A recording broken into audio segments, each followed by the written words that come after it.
Hello, everyone, and welcome back to the Jane Austen Literacy Foundation community. I am so excited for you to join with us today because, as we all know, we love talking everything Austen, and we're still hanging on to the last bits of summer. So what better time to talk about a beachy Jane Austen retelling of Pride and Prejudice? I need everyone to know about this book. I loved it so much. I want to pass it on to you guys, and I'm thrilled that we get to have our first ever co-author discussion about the book. So today we have Audrey and Emily, who wrote the amazing beach read, Emily of East Hampton. This is the book that you didn't know you needed in your summer reading pile.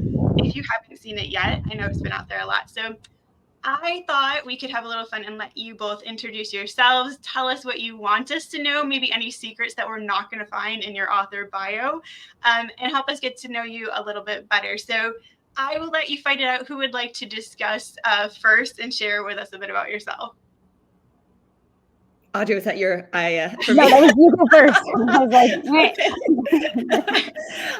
like, I'm Emily Harding, one half of the duo that wrote Elizabeth of East Hampton. And I was a TV producer for years and years in New York.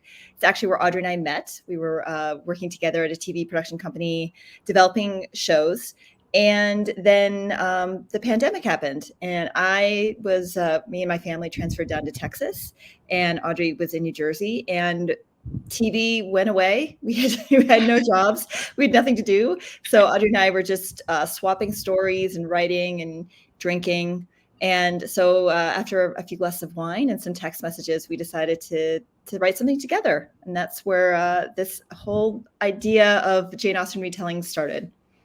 That's amazing. And Audrey comes to us very on theme today from the beach. I am. I'm at the beach. I'm on vacation with my kids. And my name's Audrey Bellezza. And also co-wrote Elizabeth of East Hampton with Emily Harding. And my background is that I worked in television as well for years and years and years. I worked in production. I worked on Food Network shows and HGTV shows.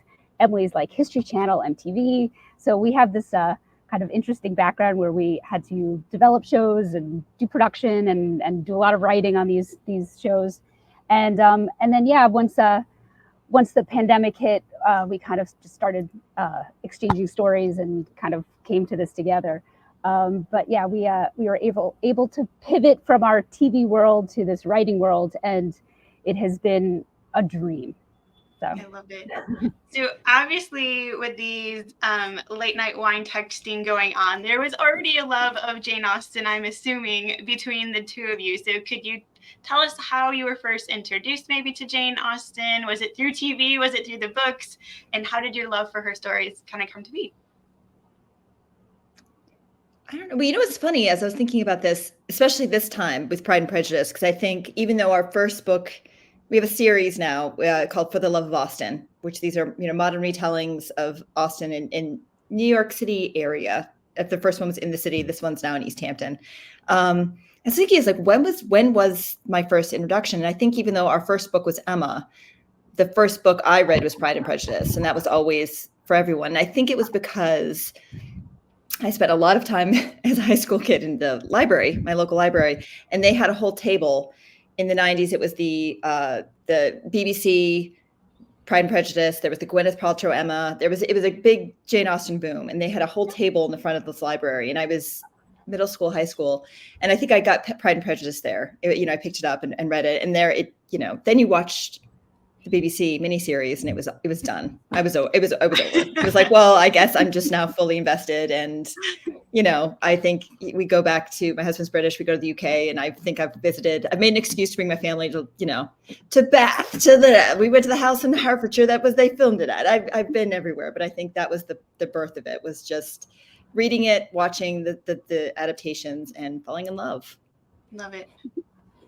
For me, I went to a girls' high school, and there was a lot of, we read a lot of books by female authors, and it was a lot of female empowerment. And so I remember reading books back then and falling in love with all of the characters. I do think Emma was the first one that we all read in class. I can't remember, but I think it was. And then Clueless came out, and you know, the BBC versions came out, and then it just sort of was like all at once. You're like, this is the most amazing thing in the world. So, and I do remember that Emily and I didn't know Emily loved Jane Austen as much as I did. I don't know, it just didn't come up, and we'd been friends for so long. And then during the pandemic, we were like, we should write something together.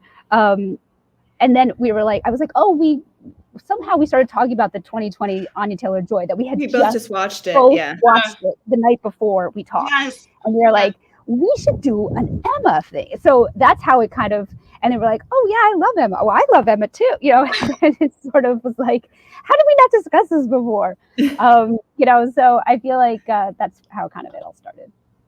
That was my last movie before everything shut down. Yep. It was seeing Emma. And my next question was going to be, why did you start with Emma? So clearly it was like fresh in your mind from seeing the movies. And I really hope we get another era of the amazingness of Austen on screen that we had. It's just I think that's why maybe our generation kind of connects with it so much, because we had so many amazing movies, and then it leads people into the books. And then from there, you're just hooked. And it's so fun to hear people talk about these connections that they have of, you know, you two being friends, and then it just deepens your bond when you kind of realize, oh, I love Austen too, and there's a connection there. And how translatable it still is. I think the Emma was an easy one because we both loved it, but I think we were both really missing New York at the time. The city, that's where we had spent most of our lives, you know, in Manhattan. And the idea of Emma Woodhouse on the Upper East Side was like, oh my God, obviously, of course she would be. So it just let us kind of share one of our favorite books together, but then also relive some of our favorite memories of being in our 20s and really stupid and yet very, you know, arrogant, like we knew everything in those moments through her. So that was just like, it was the best of both worlds. And now doing Elizabeth together was just fantastic. And when we first was there any discussion of other stories in the mix before you landed on Austen retelling? I don't think so. I think that's what I was going to say, is that I feel like when we first started writing this, it wasn't like, let's write this book and there wasn't like that much thought into this long-term goal of like hoping something would get published. Like we literally were like, let's do something for ourselves that no one's ever going to see, and we can just write because we couldn't be creative, we couldn't do anything because of the pandemic. So we're like, I'll write a chapter, you write a chapter, we'll just kind of go back and forth and like create this story together. So there was no like real plan. And then when we finished, we thought, is this good? Should we have some people to read this? Should we try to get an agent? Like it was so like we didn't try. So that's how the beginning of it all started. I love it. So we get through Emma, and then do you decide next we definitely need to go to Pride and Prejudice because that's the most popular? What was the segue from one to the other when we get to Elizabeth of East Hampton? I think that was a wonderful, happy accident. I think we, like Audrey said, we wrote the book, I say chapters, because it really was these little presents we'd send each other every week. Would be like, here's the next chapter. And, you know, my kids are being homeschooled and I'd be like, mommy's gonna work. And I'd take my chapter on my phone to like the bathroom and hide and read it and giggle, and then wait for her to read mine and just laugh back and forth. And I think at one point at the end, in the epilogue, I don't remember which one of us wrote it, but we left this little Easter egg for the other person where we have this Darcy. We mentioned Darcy, and we're like, you know, like not think like it was just something to make the other person laugh. And then the book gets published, and our publisher is like, "So Pride and Prejudice is next, right?" And we're like, "Yes, exactly." Always was the plan. And so, but by the way, like the hubris of even thinking that we could do. I mean, it was, and I think we only realized, thank goodness, halfway through, what a huge undertaking it was. You know, because we really didn't. This wasn't done as just kind of a, you know, oh, we'll just tell a retelling. Like we really wanted to do the character and Jane Austen credit and do. This is an homage to her and the book. So it was a lot. And I'm glad we didn't realize how much it was until we were already fully committed and halfway through the project. So, but yeah, I think that was it kind of just naturally bloomed out of the first one in a really nice way. So we'll get to the book itself here in a second, but you made me think of one more question. So did the writing process for you change from this is just fun and we're sending chapters back and forth and we're enjoying it to, oh shoot, like this is real now and we have to send this to a publisher? Yeah, that's a great question. Yeah, it did. I mean, the first book we kind of did in leisurely time, you know, and we didn't put so much pressure on each other because we were just writing for each other. So, you know, I mean, once we started editing it and getting it to the right place, you know, we understood like how we needed to make it work better. But for Pride and Prejudice, we're like, okay, there's a deadline. There's like people depending on us. There's readers who want to actually read this. And there is a responsibility that you have to retelling something that I don't think we fully took on for Emma. Like people love Pride and Prejudice. We love Pride and Prejudice. We did not enter into this lightly. So we had to really research it and really kind of take each character and say, how do we modernize this character so that it actually makes sense to us now and also doesn't offend anyone who loves Jane Austen, and like really stay true to these characters. Like, how do we do this retelling correctly? So there was a lot. We had a lot of thought with Emma, but it was just a little more like, who cares? We'll figure it out. And for Pride and Prejudice, for Elizabeth of East Hampton, it was just, I feel like, and the time frame was much shorter. We had to just do things more quickly. So yeah, there was more pressure, but I don't know. I think it all worked out. Absolutely. It all worked out for the best. Emily, do you want to give us a quick synopsis of the book just so readers know, and then we'll get into talking about the actual book itself? Oh gosh, this is choices you made in your writing. I'm always really bad at synopsis. I mean, it's a modern retelling of Pride and Prejudice set in East Hampton, New York. Lizzie Bennet and her family are the locals who live there year round and run a bakery, a struggling bakery, with Lizzie having dreams of someday getting out. And then we join them in the beginning of the summer when the Manhattanites are descending, and one set of Manhattanites in particular, which is the Pierces, who bring their friend Will Darcy with them. And it just is a little bit of a comedy of errors, enemies to lovers, but ultimately, you know, the happy ending that we all love, but with a new twist, and new things happen, and it will still surprise readers. And I think you don't have to have read Pride and Prejudice, but if you have, you will enjoy hopefully you'll enjoy some extra little tidbits in there. Perfect. Audrey, could you tell us, how does Elizabeth end up in East Hampton? Like, what gets us to you guys discussing where are we going to set this next book and landing on, like, this is the perfect place to drop the Bennets in a bakery? Well, I think we wanted to do a summer book. And I had grown up going to Montauk and the Hamptons. My parents actually met in the Hamptons. So even though I'm down the Jersey Shore right now, but so I'm like a beach person. So I feel like, we were like, we need to research. We thought, okay, let's take a trip out to the Hamptons. And it just sort of clicked once we got there. We have a close friend who owns a home out there and took us around. And the characters just started, I think we weren't sure right away. And so I think the characters just sort of came together. We went to Springs, to the farmer's market. We went to some of the local bakeries, and we went to the beaches. We went to some of the places that I grew up going to. And it kind of all, as I remember we were driving home, we're eating actual sour cherry muffins from the farmer's market from this family that actually made them. We're like, they're the Bennets. Like, this is going to work. Like, we could do this. They should have a bakery. They should do it. And it kind of all, and, you know, there's something to do with like, you know, the people who come here all year round, and the people who come on vacation here, and the people who are the locals, and do they like them? Do they not like them? And there was this class system. So we sort of were like, this sort of makes sense. And it kind of came together after that trip. And we went during the off season too. So we got to meet all types of amazing people. Everybody was so open and kind and lovely and just telling us their stories. And was sort of like this amazing trip.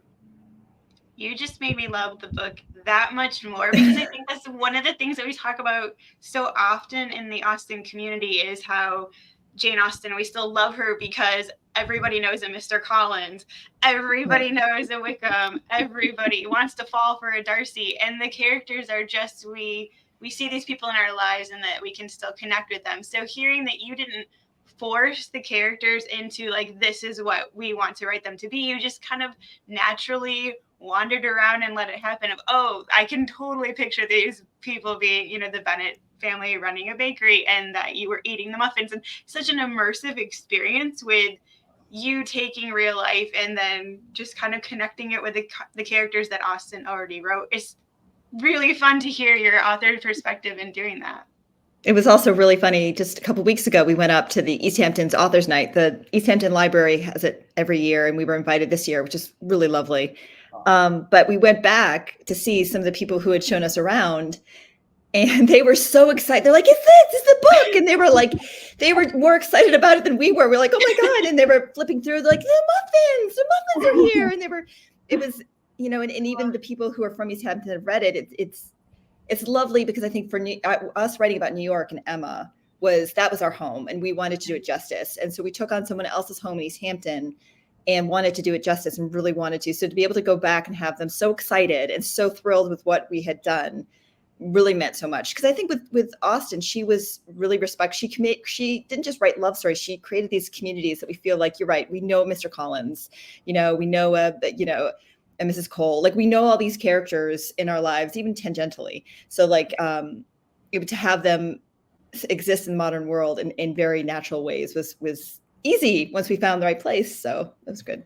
That's fascinating to hear that it's easy, because I would have thought it would be scary, first of all, to take one of Austen's books and think that you can, you know, do it justice and change and not make people hate you for what you're doing.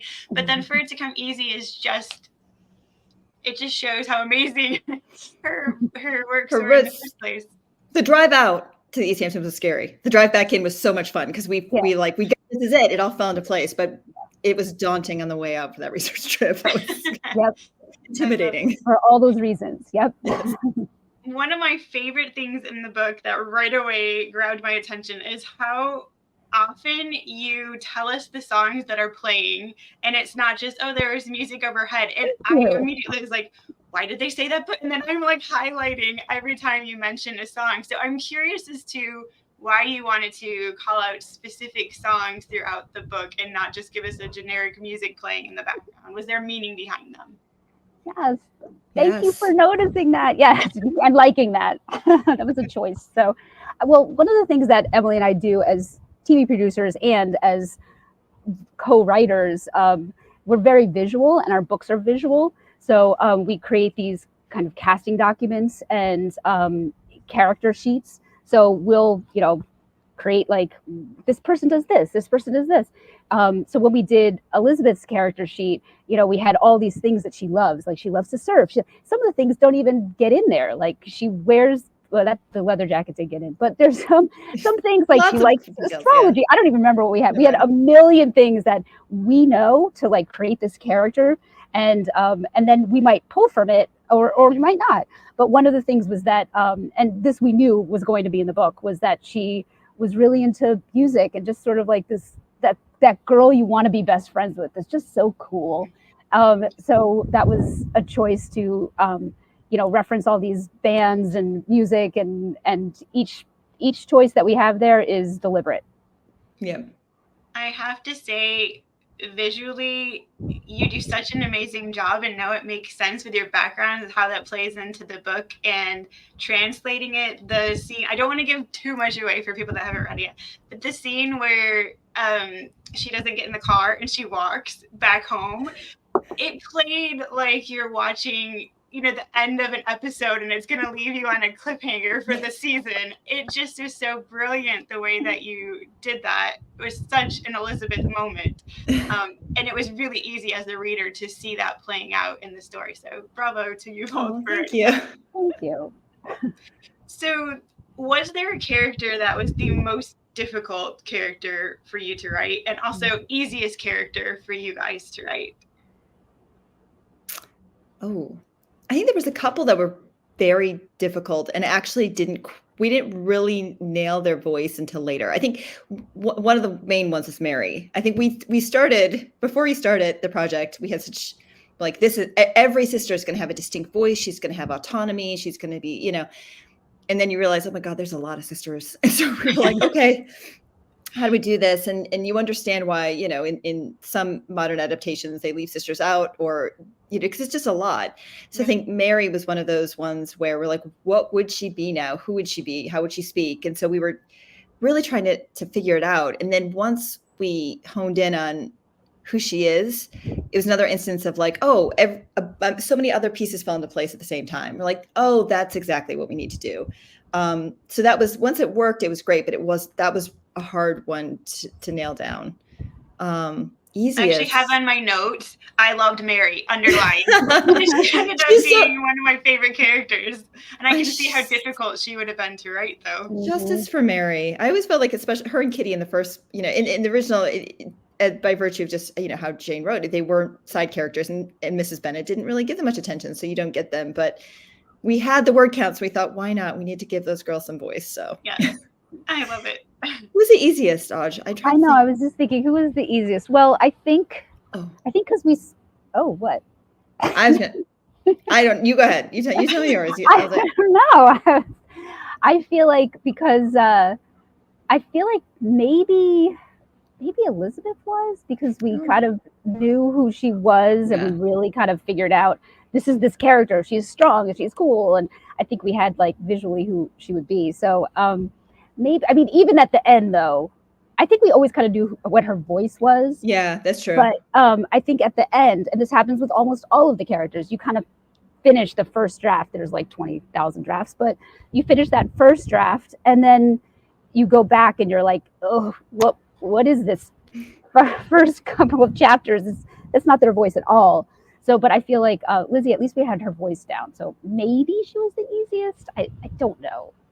I feel like Mr. Bennet is such a, like, he's such himself, and he doesn't really have a story arc necessarily. Like, Lizzie has this big arc throughout the story that seems like it would be difficult to write, even though we all have an opinion of exactly who she is. Mr. Bennet just stays Mr. Bennet through the story. Mr. Bennet. By choice. I think we wrote him in a way that we wanted to also give him a reason why he was kind of stagnant, because he was stagnant in the first one, in the original, and so we kind of maintained his static nature, but it gave it a little bit of, hopefully, motivation. But I also think that Mrs. Bennet was easy. Once I don't know why, she was like, came fully formed in our head. We're like, this is exactly who she would be now. She would be the MLM mom, darling, lovely woman, just trying to make money in her own little business. And yeah, that kind of all fit early for us.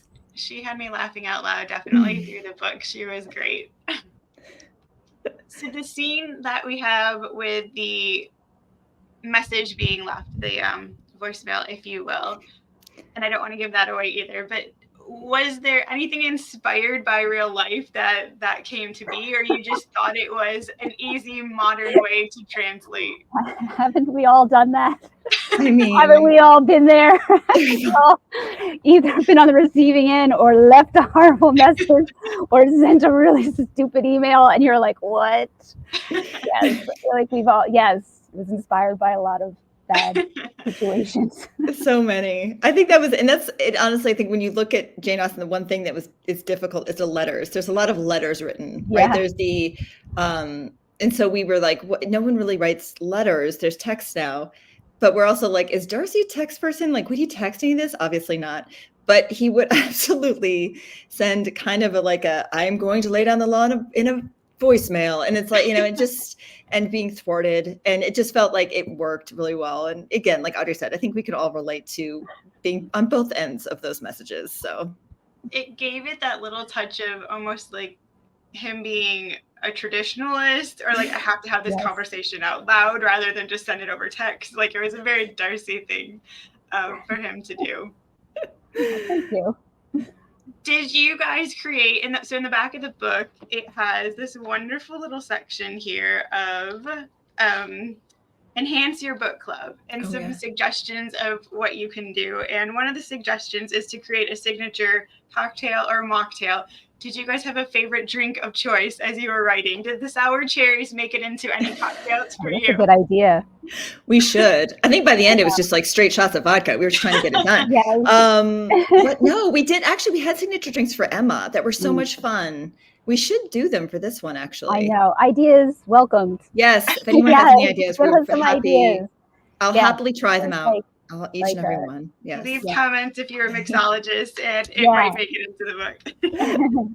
And then last question from the back is, it asks readers to kind of dreamcast Elizabeth, but I'm curious if you both could dreamcast Darcy and Elizabeth for us. Who would you love to see playing these characters if it was to make it to the screen?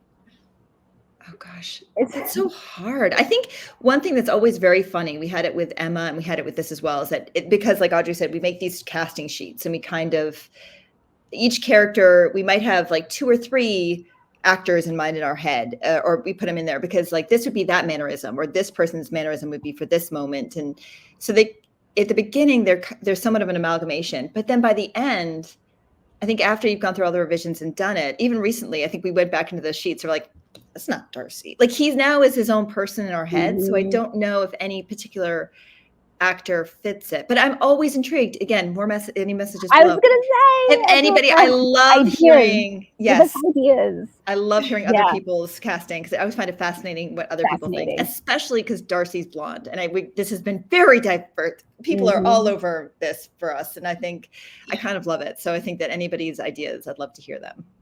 Yes, that would be fascinating. I'll let you off the hook on that, and we'll see what people comment down below. So can we expect any more books coming out? What's next? What can you tell us? Things to come. We can tell you that it's a series. So we hope so. We're hoping. Yeah, we're working on stuff. So awesome. Yeah, we hope so.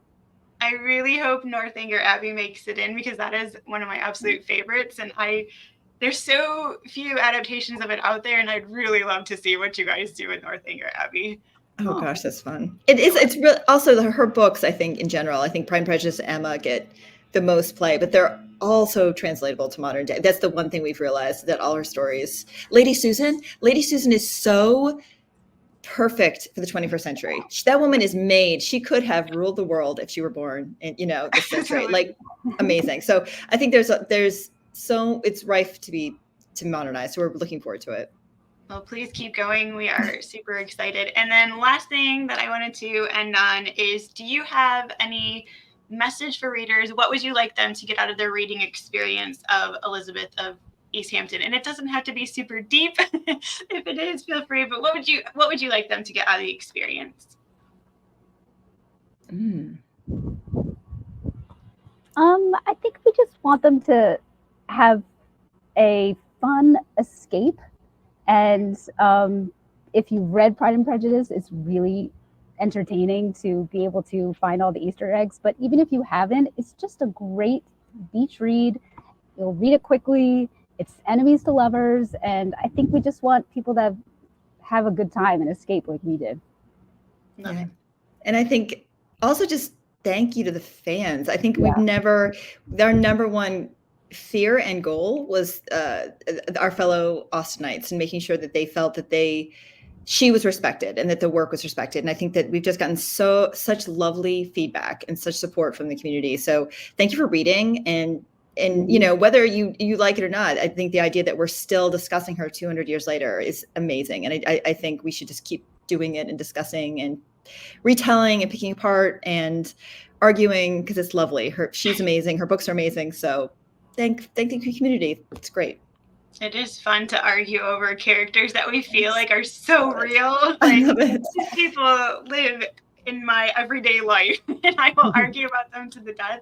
And they're just, a woman decided to sit down and write stories, and we still are enjoying them, as you said, hundreds of years later, which is amazing. So to anyone that is looking for a fantastic, steamy summer beach read, doesn't have to be summer for you to enjoy it any time of year. I think even if you're sitting in the middle of winter and you're freezing and you want to feel like you're warm, grab Elizabeth of East Hampton and you will not be sorry. So thank you to both of you so much for taking time out of your day to hang out with us here at the community and share our love of Jane Austen, and happy writing. I can't wait to see what comes next. Thank you so much for having us.